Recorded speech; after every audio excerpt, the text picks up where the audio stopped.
Hello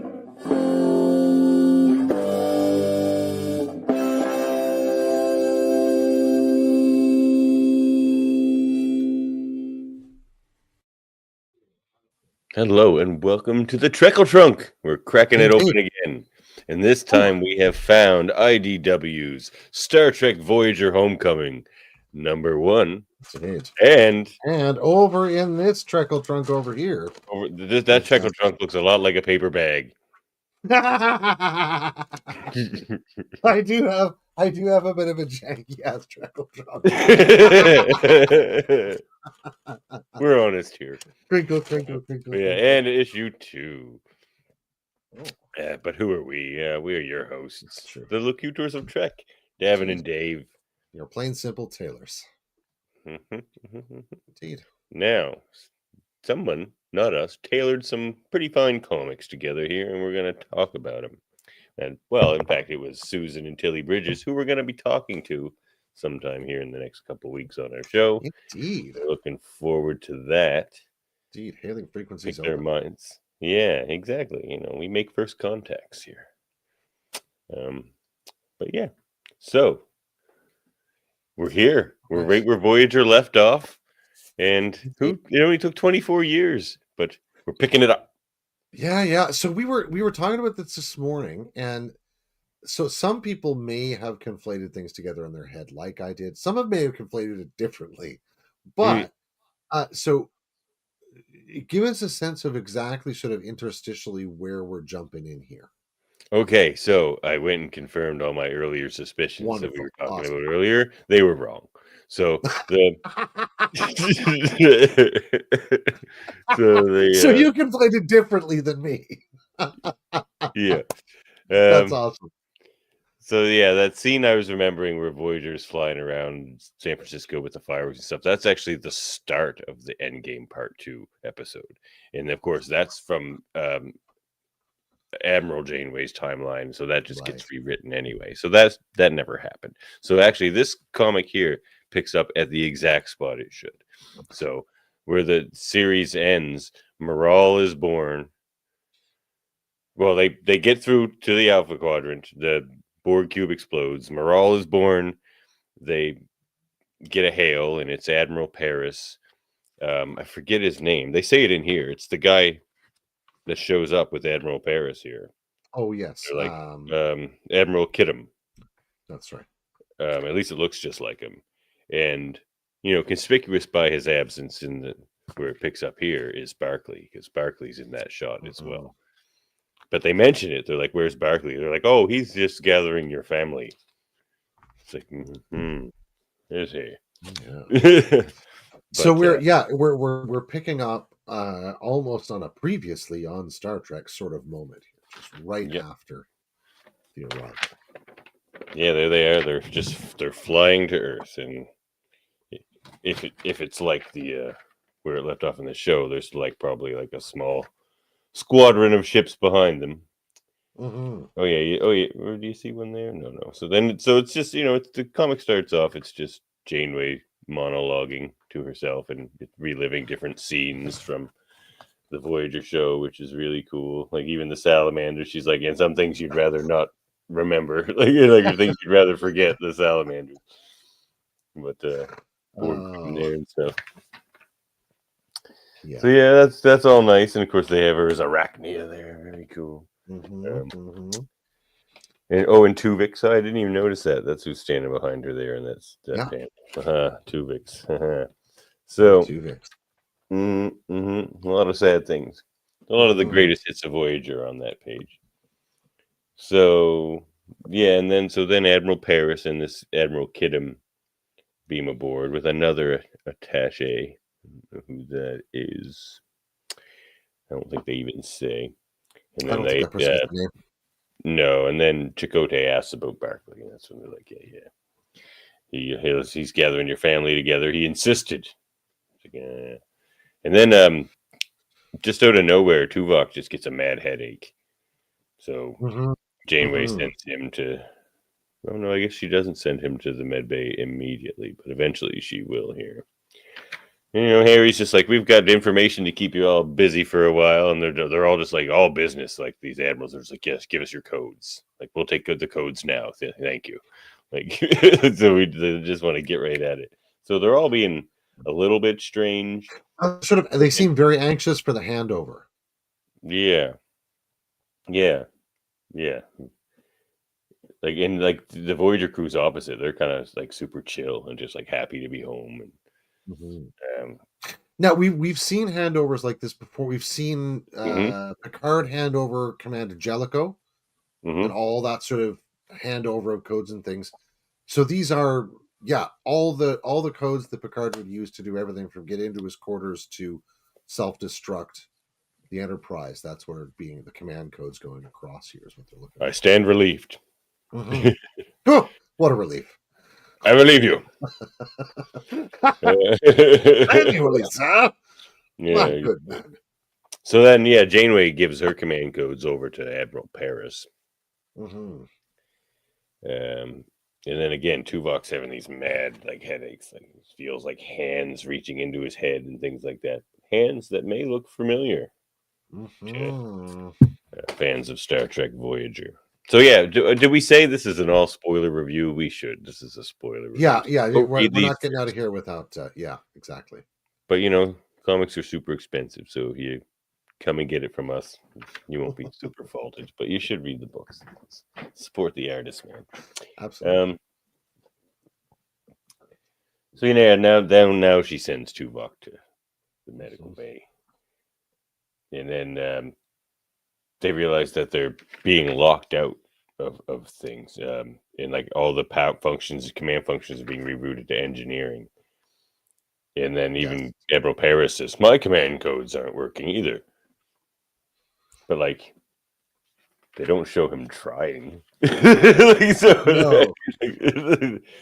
No, they just show him being a confused Merle yeah, all of a confused. Well, sudden, that's a which good is one. a I like pretty that. natural. Honestly, when I was reading this history for the first time, I was like, "Oh well, even Admiral Paris's things aren't working." I was a total sucker for this so far. Yeah. I was completely fooled for this part of the issue. I confess. Yeah, me too. They make you suspect Kidum in the other one Mm-hmm. because as soon as they meet Kidum, Chakotay's like, weird that you didn't just beam up from Earth. So like he came from a ship or something, which they found strange because I think in that first communique they make in the end of the Voyager show, it's Admiral Paris and Barclay and all them from Earth, I believe, the Pathfinder Mm. project lab. Yeah, Um, yeah.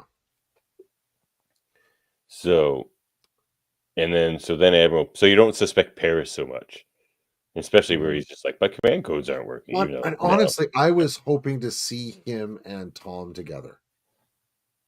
I was like, you this do is for a second cool. here. They're throwing us, Tom and the Oh, the Admiral right no, off the bat to see what's going to happen, right? Right after he's had a kid. Uh, yeah. So that's so what we yeah, get. it was a brilliant bait and switch that way. There's the Admiral meeting his granddaughter Morale for the first time. But he says she's an interesting child. And then B'Elanna gets pissed, kind of, and thinks that's weird. So again, now that's the first kind of hint that maybe Admiral Paris is also acting kind of weird. Yeah, although he's like, and I was still like, he's been really stiff through the series. He True. and Tom do not get along. They're just making this remark one more time. Mm, He's just being a dingus. I was willing to give him so much room through there. me too. But yeah, it runs I don't out know why. really fast through the section we're reading. I wasn't just ready to accept in my mind that they weren't just home and gonna go to the beach. Like Yeah, I was just like, no, they're going to the beach. They'll catch this little rogue admiral, run around the ship, and then they'll go to the beach or something. But, that's right. They're just going to get a new mission. It'll be fine. but it's funny. Chakotay's in there with the new baby and Tom and B'Elanna, and he's just like, "How's our new arrival?" And B'Elanna's like, "She's cried, she screamed, and she slept, and that's about it."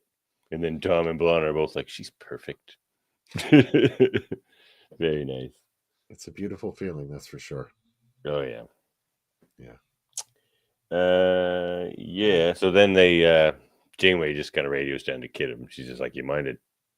mind telling me where you're taking my ship? And he's just like, that's classified and no longer your ship. So, I mean, she did give over her command codes, so fair point, but not to him. No, that's for sure. But then they realize they need to get close to Kidum.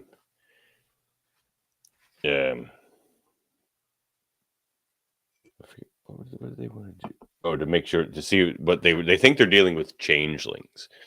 Because like the Dominion War had just ended, and they're one of them. I forget who says it. Ooh, we didn't miss it. Like, oh, that's right. Oh yeah, we'll get to meet a change. Sweet, we get a little Dominion War action, just in time. I mean, evidencing their total lack of context on how little they wanted to be part of that war. Oh yeah, that was not a fun really war. in reality. Wasn't one of these silly like Zenkethy skirmishes. No. It's not chasing off Ferengi marauders, that's for sure. No. So yeah, definitely missing the context there. Yeah. So then the Doctor makes up some weird story about how because there was just a Klingon human hybrid child born, that it released this like virus or enzyme into the environment, and they have to go test Kidum. And Kidum's Kidum has 2 cohorts, it would seem. Yeah, or else they'll start getting sick or whatever. But it's strange to me that like 8472 would be particularly worried about that, because they seem pretty immune to most things. So that part was a bit odd, but who knows, and they're still trying to play as if they're human. They don't want crew to know that they're 8472, which I guess I just gave that away. But yes, they're 8472. We are, as we said, an all spoilers show. Yeah, an all spoilers show. But then, yeah, he figures it out right in this next page here. It's basically on this page, I think, or the next page. Yeah. So, actually, it's Chakotay that recognizes one of the things on the Doctor's readout here. He's like, "Oh, holy gun! Hold on now," because this is where it plays off. I just watched the In the Flesh episode, season 5, episode 4. Which is the episode of Voyager where they come across the changeling infiltration camp, where they're like trying to train them all to be humans and infiltrate. Now, there's so many things interesting in this comic now that I've just gone back and watched that episode too. And he says it here. He's just like, well, they took my DNA. And that's true. So they had already sort of almost mastered this like shape-changing thing, but they kept reverting accidentally. So they took Chakotay's DNA to like perfect their process. So now we know that they have a perfected process of this. So they're going to be extra skilled at this shape-changing ruse that they're doing here. And also, it's funny.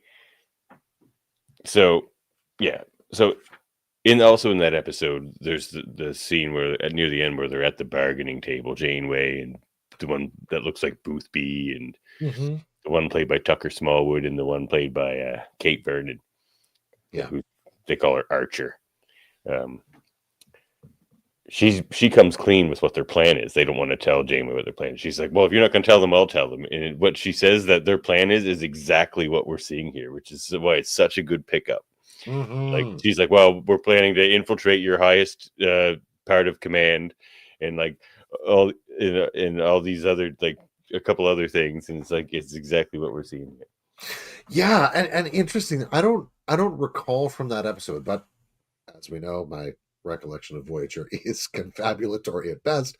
So I don't recall whether they speak too much to the rationale of what they're doing, because they only really get that nugget at the end. Oh, they do. We get those the whole conversation. Okay, good. They think the Federation's planning to invade them. That's right. Because why else would there be a Federation ship in the Delta Quadrant that is teaming up with the Borg, as they saw it? Because they did work with the Borg to escape 8472 the first time. They absolutely did, yes. So, in Scorpion, I believe. So yeah, that one. That was their whole thing. So then they convinced them eventually in that episode that they're the only ones in the Delta Quadrant, and they haven't actually talked. In fact, no one on Earth has even heard of species 8472 because they haven't talked to Earth in 4 years. Yeah, yeah. So they eventually convinced them of that, but they only convince mostly just this Boothby character, who like seems to be the leader, but he seems to be like basically equivalent to the one played by Tucker Smallwood, but maybe just slightly more the boss. But so it doesn't seem like this Boothby character would have the rank to call everything off, like the whole thing, like indefinitely. Which we find out he's not that powerful in this hierarchy or whatever they have. Indeed, Second but issue. certainly has an influential voice, I think, but Yeah. not a controlling voice. I would argue. Yeah. Yep. So then they realize that the ship is being taken to fluidic space. And then we find out that, then they confront Kidum and all them, and they Kidum turn back into freaky 8472s and scream and come at them. And then they kill one of these yellow shirts. That's not good. So they just get home and they lose a crewman right on the doorstep. So that's pretty sad, which That's Janeway right. does mention in the next episode. Well, there's Or security the next issue. constables or something, I think, isn't it? Yeah. Yeah. Yeah, she's like, dead, damn it to hell. Yeah, and that's pretty. Oh, and then Admiral Paris comes clean. His eyes turn all red. And he's like, "You're too late, Captain." And then he turns into an freaky 8472. And then you just see the ship floating around in fluidic space there, being surrounded by the bioships. And those crazy bioships, one shot aboard cube. They're dangerous stuff. Yep, and that's where this one leaves off. Okay. So, any thoughts on that opening issue? I really enjoyed the twists and turns. As I said, I was fooled by the first half of the issue entirely. I mean, I had like these like nagging suspicions. No I'm like, shame. oh, something feels off, but I totally did not get the play they were. You don't want to believe it. You don't want to believe they get home and Tom's dad is not Tom's dad. Well, and I think that's it, right? Like that's that it's so effective that way, right?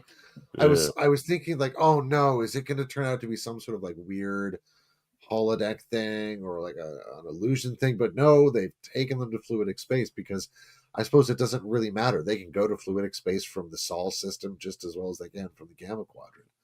Doesn't really matter that much. And that interesting is a kind of weird piece of foreshadowing ahead of the kind of weird unity that we're going to be working with. But yeah, I thought it was a really great episode and very catastrophic in the nature that Voyager often experiences. So yeah, totally on lots of twists and turns.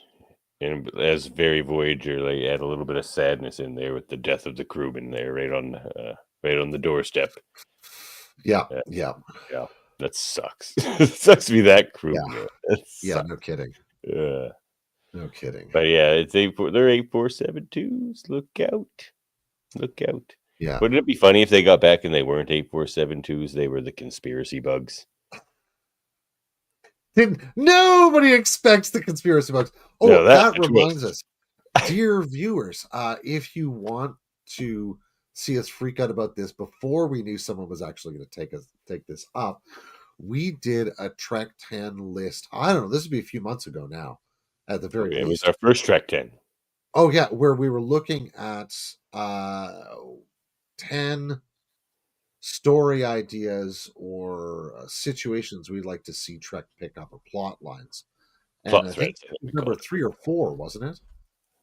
What's that? Which was pretty high on the list. It was number 3. Yeah. The only thing we ranked ahead of it was the Iconians and obviously the conspiracy bugs. Yeah, I mean, they're just one of those great loose threads from Trek, man.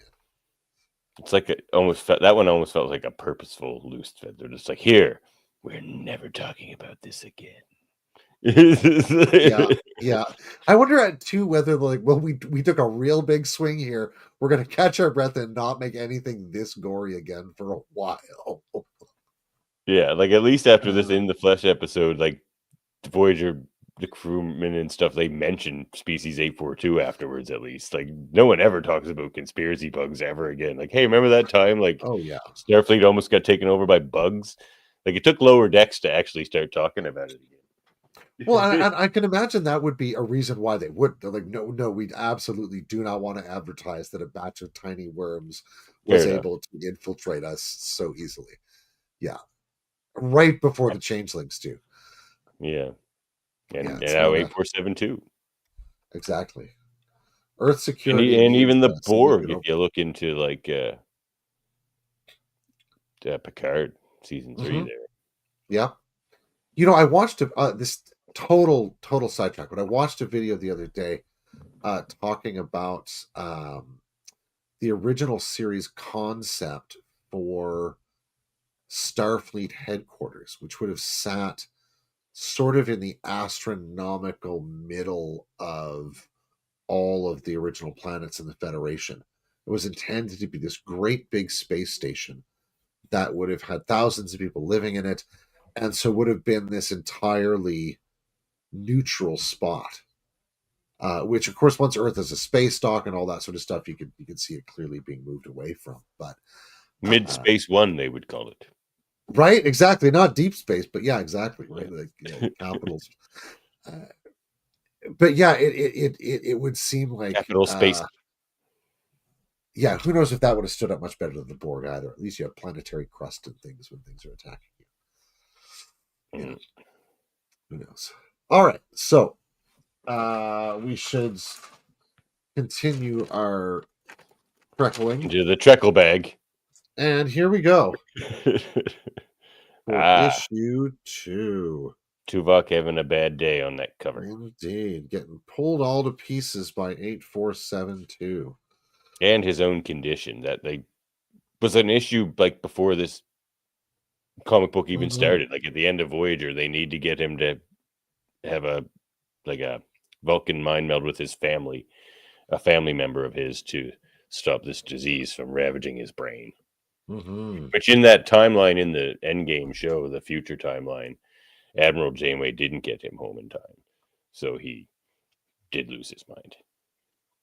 Mhm. Mhm. So this issue opens immediately where we close, right on Voyager in front of these ships. The 8472 are sort of reasoning a bit with Janeway. They're saying, does this seem like poetic justice to you? You've seen what we're capable of, what we were working on. You even met the traders, and this is the part that really started to twig me that something interesting was happening in this. Really super interesting, more than the twists and turns even was going to start happening. They say, and you never even asked what their real names were, Mhm. right? And that was the first one. And Was like, kept calling oh Kofi and shit, Archer. 8472's got a point. Yeah, they treat them differently than they do when they meet other species. Yeah, you perpetuate the designation given to us by unfeeling would-be conquerors, the Borg. It is absolutely fascinating, right? They start calling her out like you didn't bother with anything, any Starfleet stuff by the time you met us. And by the time that episode happens in the Voyager show in the flesh, Janeway has since found out that the Borg started the war with 8472, which she didn't know at the time. Um, Yes, so she's just like, yes, "Yeah, our bad. We did. We should have known the Borg suck." But like, yes, yes, it's true. Uh, and so their point is your aggression ends today. yeah, Janeway makes her way to sick bay and gets Tuvok there, who is having a horrendous time trying to figure out what's going on. oh, yeah. While uh, He's talking like O'Brien round the turbulent quick. Oh yeah, absolutely. He's doing he's making all sorts of free associations. Yeah. You can tell he's having trouble getting to things. Like there's this one Eventually, beautiful. he gets there, though. Usually, like he usually He tries to does find the normally spot, and he seem to eventually find gets his there. way there, but where was that It's great interesting the little? way it's written. Yeah, here it is. Right, they've pushed his neurodegenerative disease years ahead. Set Mm, plan sort of awesome, and he's sort of all these words. He's trying to work through them. He's working through mathematical formula. It's just his mm. whole head's just a jumble, right? So the baby is left in sick bay with The dog. Seven and the doctor, and the rest of them head away. Uh, Only to realize that, of course, 8472's known what they're doing the entire time because they're bloody telepathic. Uh, Oh, and another big thing I noticed in the episode when I watched it too is they don't answer this in the episode either, but they ponder for a second how 8472 got such detailed information on Starfleet um, Academy, uh-huh, right down to like Boothby's personality and all those, and like right down to the flowers that he grows, like and everything, uh-huh, and like all the other. So they ponder that it's either they have just crazy surveillance capabilities far beyond Starfleet, or that they went to Starfleet. They went to San Francisco. Like that's the other thing they ponder, uh-huh, or uh-huh. they just went there, which turns And I out mean, this certainly to be the case. demonstrates that that is entirely possible. They just Yeah. caught them in the middle of a plan that involved initial trips to San Francisco. Yep. Yep. Uh, yeah. So Bilana, of course, uses engineering prowess against 8472 by blowing a plasma conduit all over it, which irritates it Classic more Milano. than phasers. Although I don't think it kills it, it just Mm, makes it annoyed.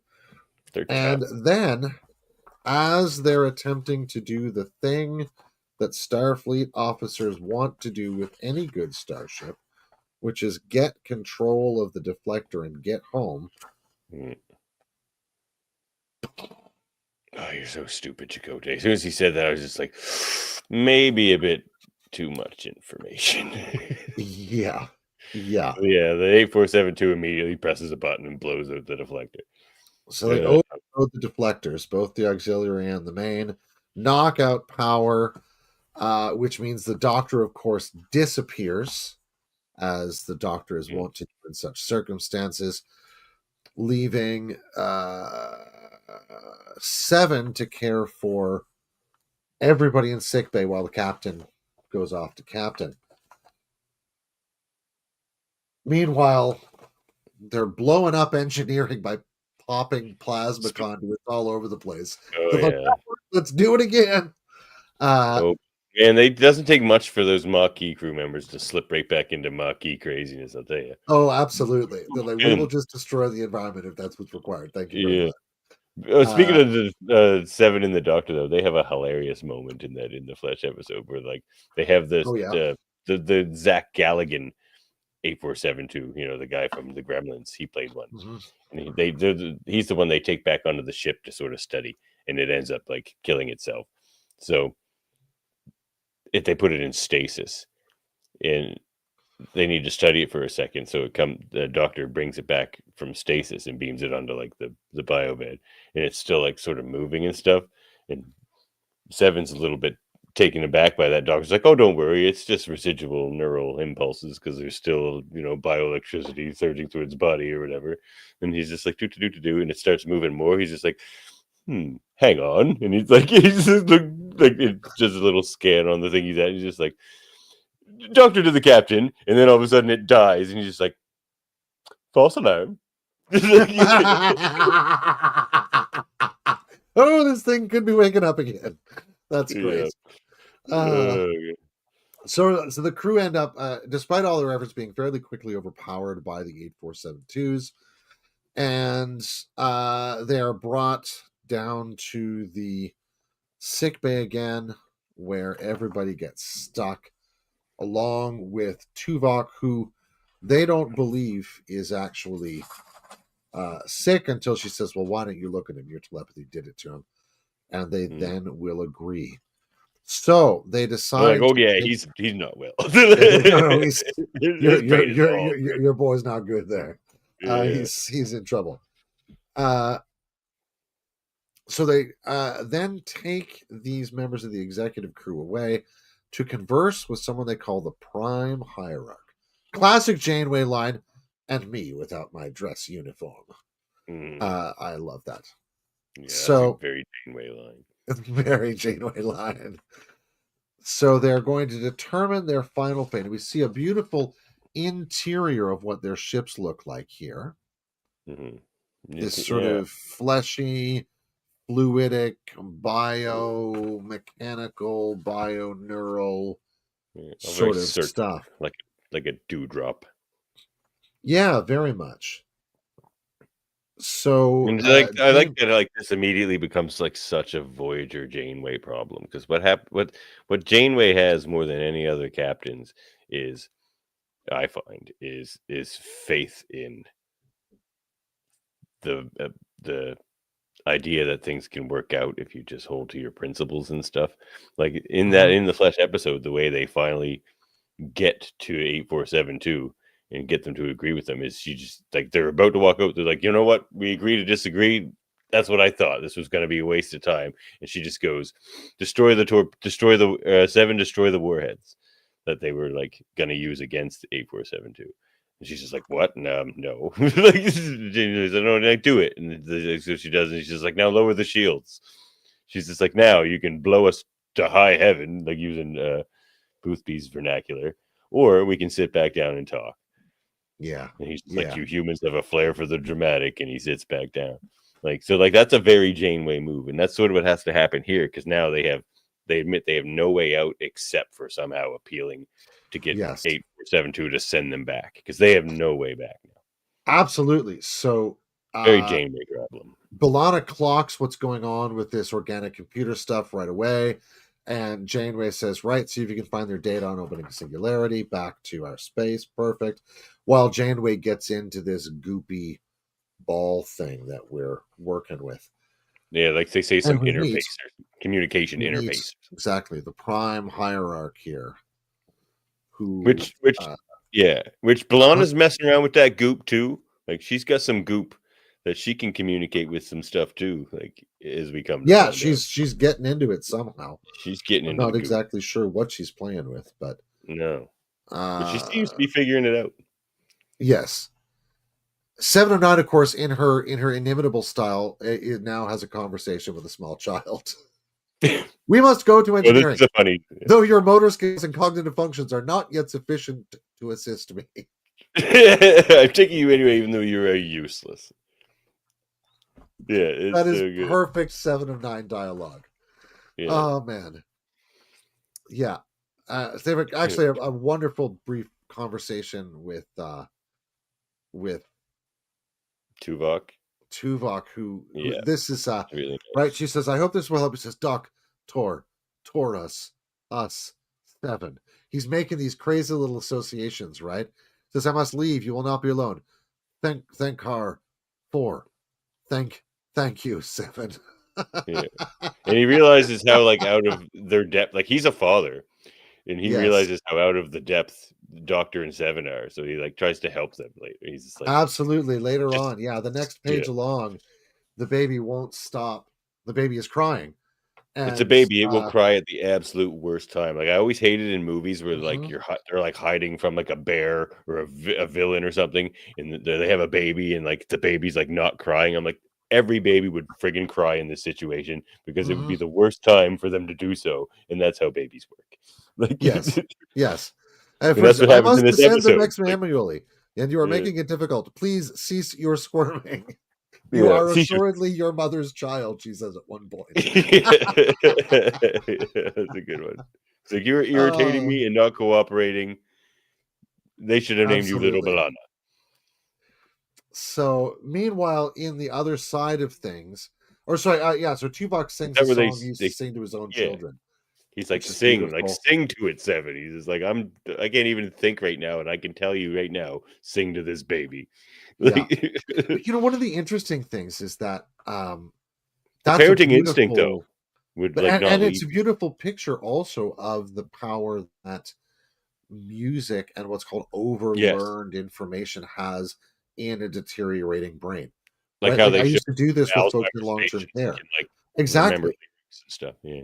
Yeah. Like we'd sing old hymns or sing old songs or say old, like, who's on first, what's on second jokes.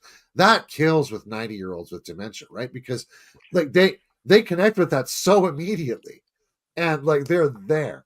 And you can see, and the after effects, people will tend to be uh brighter, more coherent, more lucid, more kind of on for some time even after those kind of events. And you can see that the help he's receiving from her from actually helping them, which is lovely. Mm.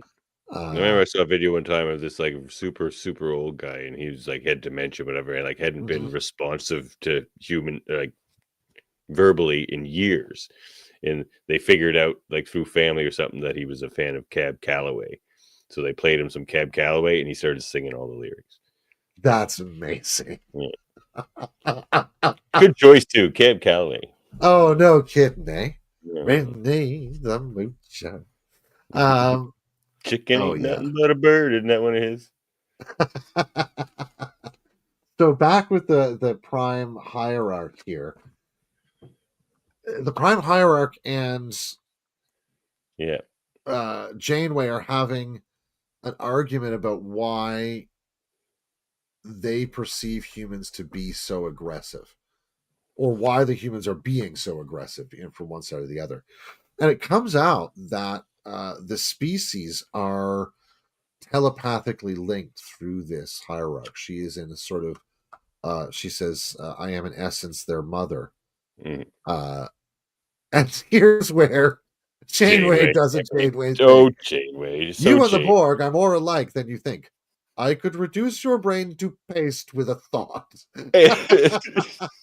Just like, look, that thought came to me, so I said it. Oh yeah.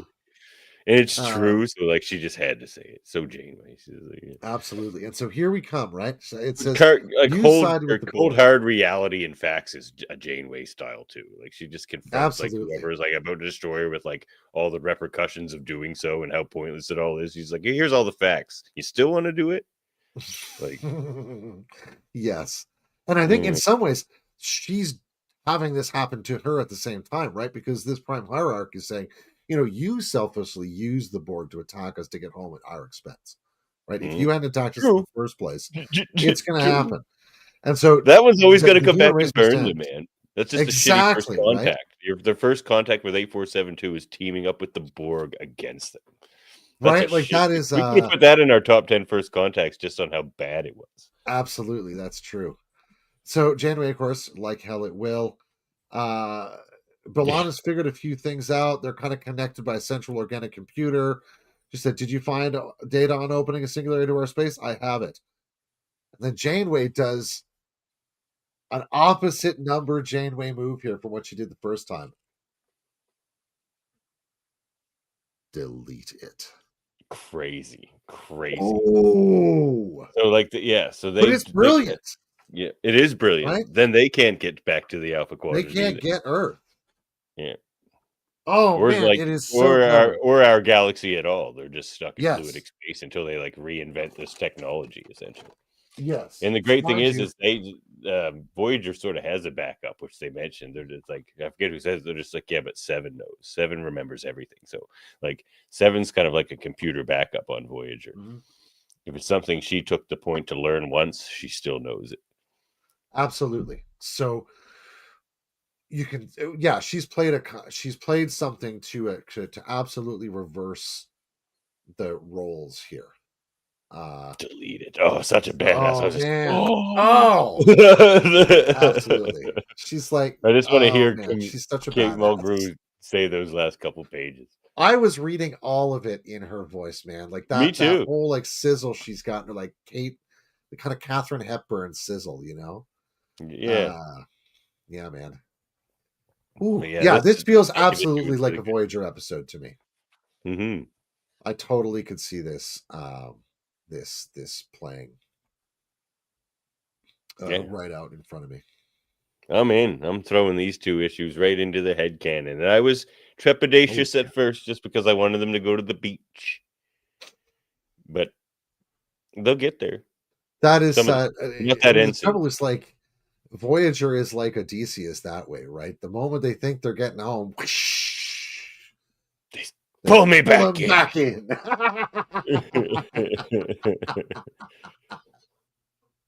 But Exactly. yeah, No, these are definitely excellent pick issues. these issues up, everybody. These are good ones. Absolutely. And we've been Absolutely. waiting so Beautiful long, art. 24 years. Oh yeah, well, it's Angel Indeed. Hernandez who's been doing a lot of the art in a lot of the Trek books we've been reading, like the Defiant stuff. Mhm.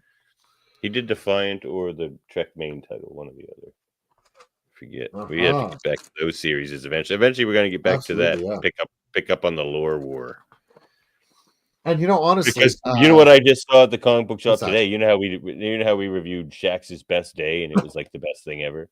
Oh man, Well, what an issue. during Lore War, there's a comic that comes out called Shax's worst day. Oh. Oh, Oh, it's well, sitting in we've my got a Trekle pile of trunk coming paper. up just for that then in that case. Holy jumpers. Exactly. That's awesome. Well, I was gonna say, Does that I mean he gets really beat up love because his best day was him just like beating the shit out of people for a whole could be. Or it's just like a I don't know. completely Very boring. calm. Yeah. Yeah. And They're it's just like the life finding of peace Walter Mitty everywhere. that's going insane, right? Yeah. Uh no, but I really love the way that the Bridges have picked up this story. Mm. I don't have they written any Star Trek stuff before? I don't think I've seen their I names. don't think so. I don't think so. In that I case, mean, this is a very promising beginning. Uh yeah, it's tremendous. we'll ask them because we're gonna have them here Absolutely. in a Yeah. week or Yeah. so. We're gonna get to answer all those questions, hopefully, and more when we Yes, talk to them. absolutely. Not quite in the Yeah. flesh over our televisual screens, but close enough. Let me see. See if I get a quick rundown here. Tilly and Susan Bridges, writers of TV, animation, screenplays, comics, books, podcasts, and games. Well, Ooh, okay, so they write everything. all right, They wrote everything. for season 2 of Monster High animated series. Oh, Oh, they right consulted on. on season 2 of Prodigy, which was an amazing season, Ah, actually. right on. Uh, yeah, so I guess that's their in on the Yeah, Trek yeah. world. Well, Yeah, glad they had awesome. one. That's yeah, I'll look Yeah, forward to that conversation. That's gonna be me great. too, for sure. All Indeed. right, so come back and check that out. Check out this comic, and Mhm. then hear us talk about it with Susan and Tilly. Well, yeah, When we, we'll be following it. We'll come back with issues 3 and 4 when we get them. yep. Yeah. It's All just right. I don't think issue 3 will be out by the time we talk to them. So we'll be talking about them. I suspect in some limited capacity about these 2 issues. Um, I they hope probably won't so. want to get into it too much, I imagine. Because it's kind of new. Yep. But we just spoiled the crap out of it here anyway, I guess. So. Not new on this channel. Whoops. Like, we like to promote Star Trek comics. Star Trek gets a lot of play, It's but true. not so much Star Trek comics, and they've been great for the last couple of years. Like, They really last- have. We've been on a good yeah, run. like remember those species one shots and Oh just a yeah. lot of good stuff. A lot of good stuff. Oh yeah.